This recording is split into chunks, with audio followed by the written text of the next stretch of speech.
Welcome back, everybody. Scott Stevens here with a look at weather.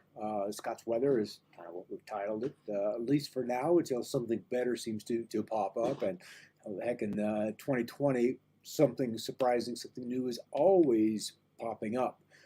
Just like the derecho event that rolled across the upper Midwest, we knew there was a risk of severe weather, but you just don't know. And from my background, where I can see that there's some aspect of technologies in the skies, you kind of tend to wonder just really what's going on in the long run, because there tends to be some other agenda, some other thing at play, rather than just Mother Nature doing her thing. Although she's definitely doing a thing, but there's some play in there. All right, I kind of want to talk about some things today. We're going to start with Twitter, as we often do. We hit that first, and then look at some of the stories from the videos that have been shared out there into the public space. Some are crazy, some are unusual, some are a bit strange, but we'll start with that here and head on over. And it's that time of year where lightning tends to just come out of the blue, and sometimes you can feel the hair stand up. Not that I've ever had this happen to me, but it happens, and that is the testimony of those who have had close calls with lightning. But this one probably the clearest that I have seen. And we've shared a few with you over the past couple of weeks, but this particular one, literally a bolt from the blue. And the nearest thunderstorm, as indicated by radar, was 8 miles away. So you just kind of don't know where the thing is going to strike. It's just that kind of unpredictable. So that was kind of a crazy shot. And the as I kind of said in the write up for the show, the tropics are now coming back alive. We've got Tropical Depression 11. If it ends up with the letter J, then it will be the earliest on record. Now, again, our record only goes back 100 some odd years, and there's an infinite amount of history prior to that.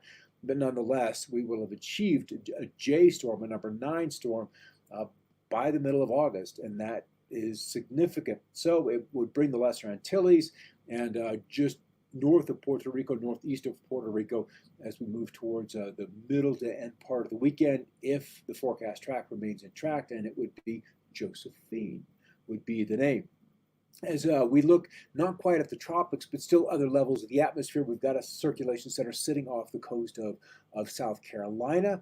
And we'll see if that kind of begins to translate down and we see some tropical evolution. If some of that mid-level circulation can get to the surface, then we might have another event, and that would be number 10 on our hands.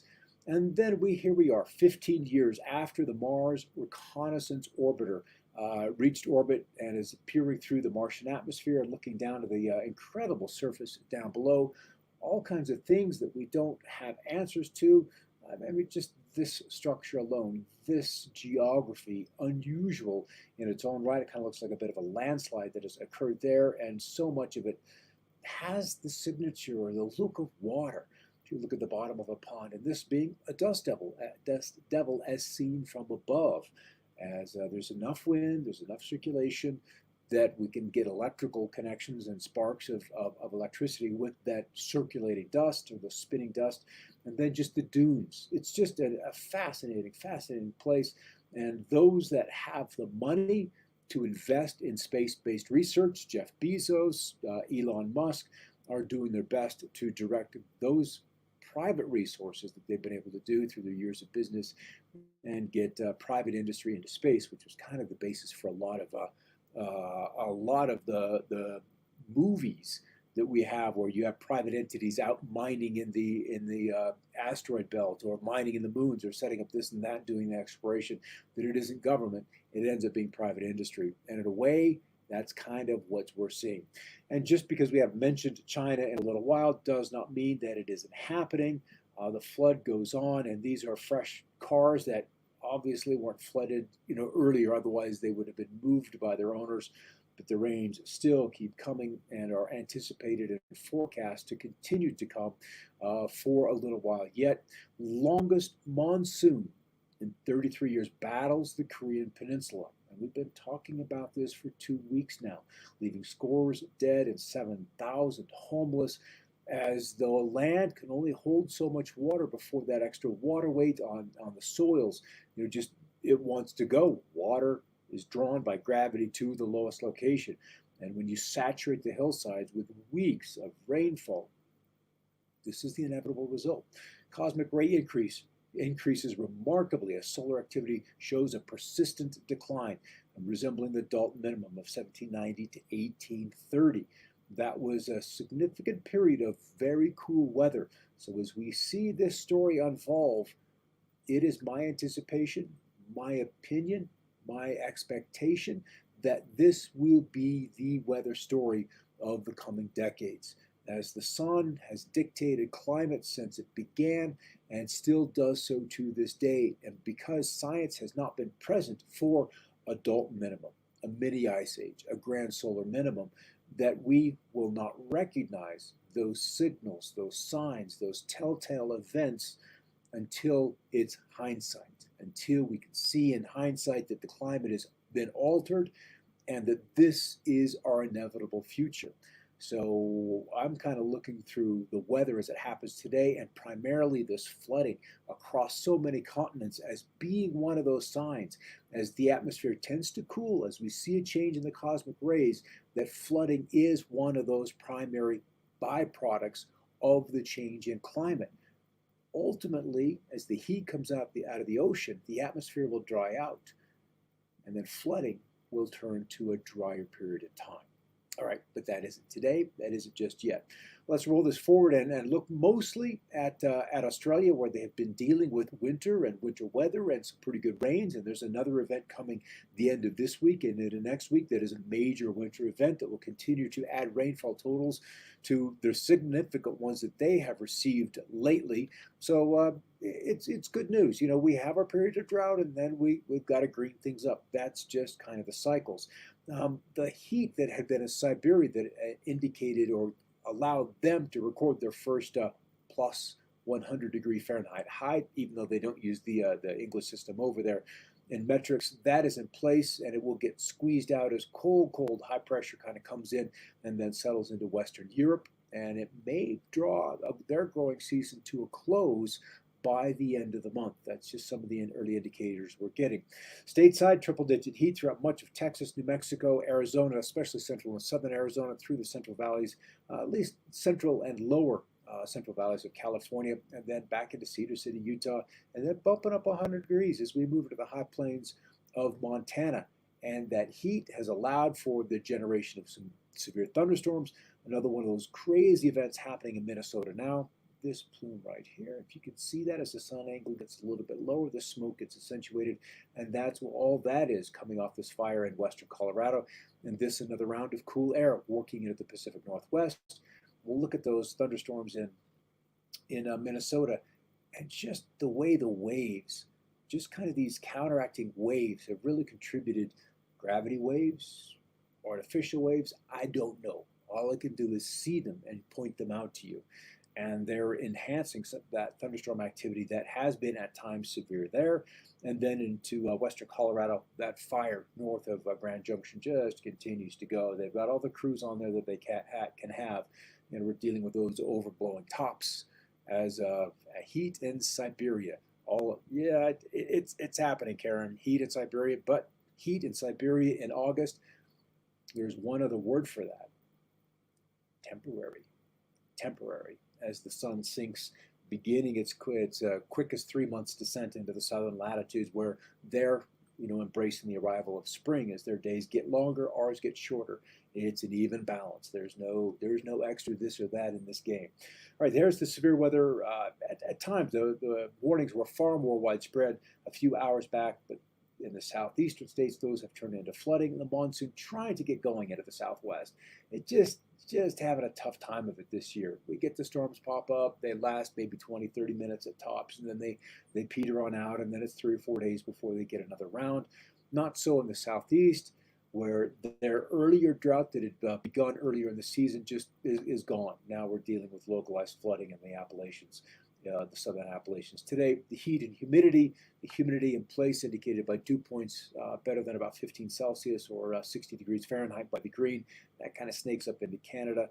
Get into the high plains, it's not so bad, but the dry has allowed the temperatures to just skyrocket. The northeast, a cool high pressure, cool-ish high pressure. It's still August, in place across the eastern lakes, providing them with some light northerly winds. The pressure gradient's not all that strong, so the winds are tolerable. What we're most concerned about come tomorrow will likely be fire weather in the Central Plains states, or excuse me, the Central Rockies from southern Idaho through southern Wyoming, where things are, quite honestly, the green grasses from spring have now dried out. They've reached the maturity, the seed stages has passed, and so now the vegetation is just drying out, as is so typical for this time of year. So mid-August is allowing for that scenario to happen through Wyoming. All right, the GFS, as we move through the end of the week, cool through Western Canada, and then that cool weather will settle into the southeastern states as we move right in through there, about 10 days out. A nice northerly breeze will drop their temperatures 5 to 10 degrees cooler than normal, and the heat remains out west as the kids head back into school as the last 10 days of August approach. As far as record temperatures, this time it's all in the heat. This is tomorrow from Texas to say Pueblo and Colorado Springs, Colorado at about 96 degrees, El Paso at 105, Roswell also 105 degrees. So it's definitely very, very warm, and that's going to go on. I see you guys in there. Intriguing weather on Mars. Mars has fascinated me, Karen. It really has. The imagery that's come back from there, because we've got incredible tools out there. We've got great tech, and the rovers have been in place and running for the better part of 15 years, and they were only anticipated to last 3, 4, 5 years tops. But the tech is still going. They get mysterious cleanings now and again to allow the solar panels to recharge, and then they show us very curious geographic and maybe even, I want to say, architectural debris remains, maybe even fossilized things. If you look at Mars anomalies, that is 2 weekends guaranteed, and then you're hooked. That there's a reason why we sent those probes there, to see exactly what we're looking at, that they've known that there are curious things on these other planets. And archaeologically, who wouldn't want to go look around a dry planet, a safe planet? Safe maybe, maybe it isn't, who knows? And I know someone does, because we have the tech to get there, and to get there very, very quickly. Far, far quicker than the public NASA is comfortable in saying. All right. Enough on that. That's a whole nother show that I would just adore kind of jumping into. But the heat goes on through the southwest through the weekend and into early next week as the cool air settles into the southeast, and the heat kind of resets itself out west. And the upside to that is ultimately crop maturity for the western states. The grains are nearly done. They're coming into harvest, and we'll wrap up soon. And then the eastern states that have been warm and dry will get another bit of a cool spell, kind of some refreshing rains to keep those crops maturing. And we just got to get all this done. We've got to come to harvest, considering the food issues that are now beginning to develop around the planet. And that's what I want to talk about in 45 minutes on Another Perspective. It is my history in not quite CSA or community supported agricultural, but we have to do and may be asked to do, not by choice, but by circumstance, in securing our own individual food future. We need it at least once a day. And if it's not available, and we've shown how vulnerable these supply chains are globally, not only to weather, but to these random events called COVID or a financial breakdown. There are numerous strings that our supply chains rely on, and they've all got to be working, much like a puppet master and a marionette.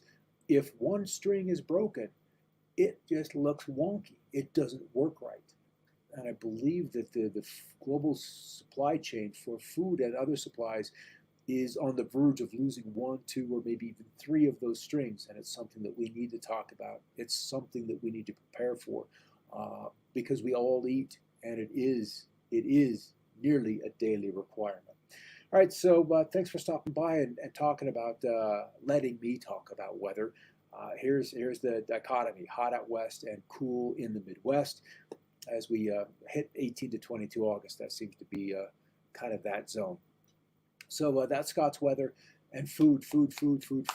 This is and should be, in my opinion, a topic of the election, but we seem to be concerned with far more petty, literally petty topics. May be important to others, but if there's no food on the table, then we tend to redirect our discussion. All right, we'll hit that with another perspective coming up at 6 o'clock Mountain. I will see you then. Until then, hey, blue sky out there. Keep looking up.